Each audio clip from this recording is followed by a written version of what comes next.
국가기관 뉴스통신사 연합뉴스입니다. 매해 300억 원이 넘는 구독료를 정부로부터 지급받고 있는데요. 검색하지 않는 이상 당분간 이 연합뉴스 뉴스 코너를 포털에서 찾아볼 수 없게 됐습니다. 도대체 무슨 일이 있었던 것일까요?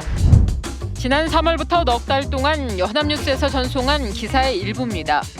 행사 일정을 고지하거나 제품을 소개하는 광고 홍보성 기사가 상당합니다.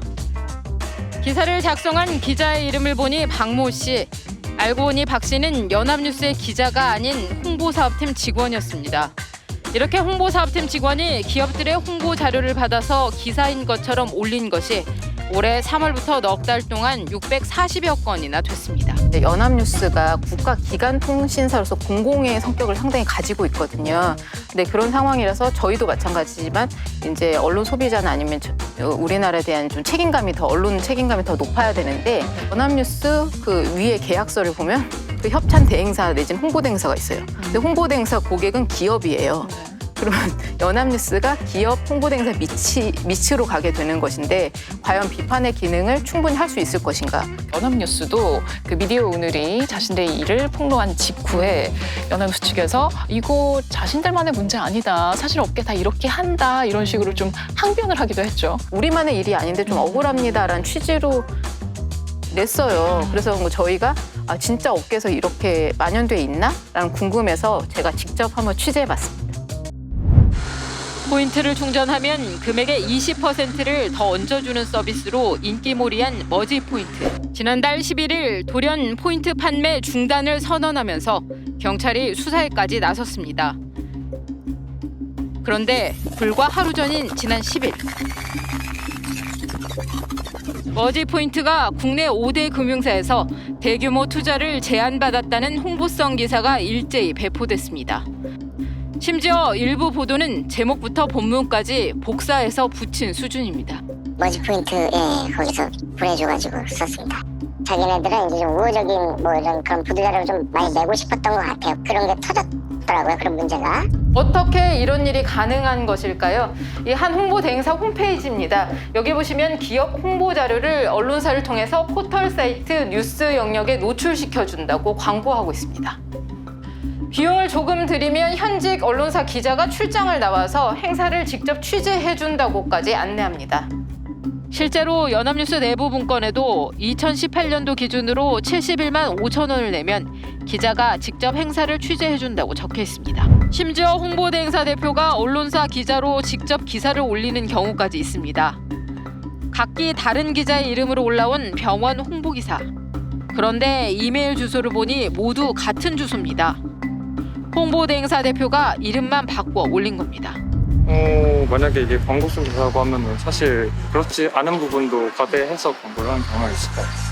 그렇다 보면은 소비자는 그 정보를 받고 그걸 믿고 산 건데 저는 이제 좀 피해를 받을 것 같아요.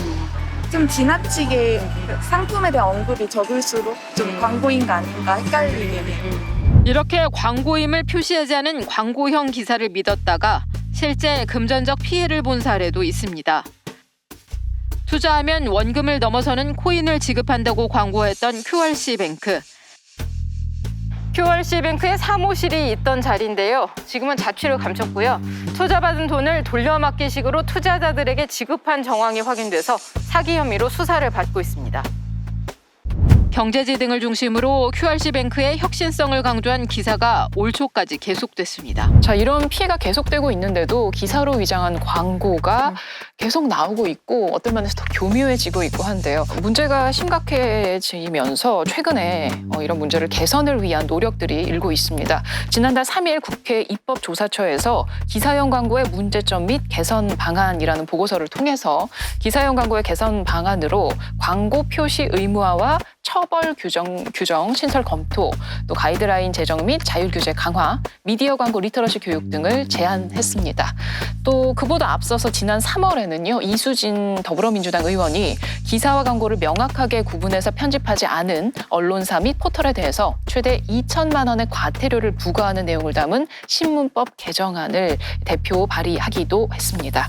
자, 이렇게 두 가지 정도의 개선책을 소개해드렸는데 이런 방안들이 진정한 개선책이 될 수 있을까요? 교수님 어떻게 보세요?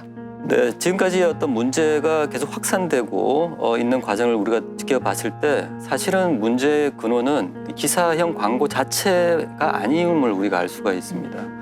이 하나의 어떤 비즈니스 모델로 이렇게 정착시키게 된 것은 포탈이라고 하는 유통 구조가 있기 때문에 그런데요. 네. 이 문제를 우리가 해결하지 않고 단지 어떤 벌금 규정을 강화하거나 그리고 이제 교육을 통해서 이제 시민들이 이것이 기사인지 광고인지 알 수 있게 한다.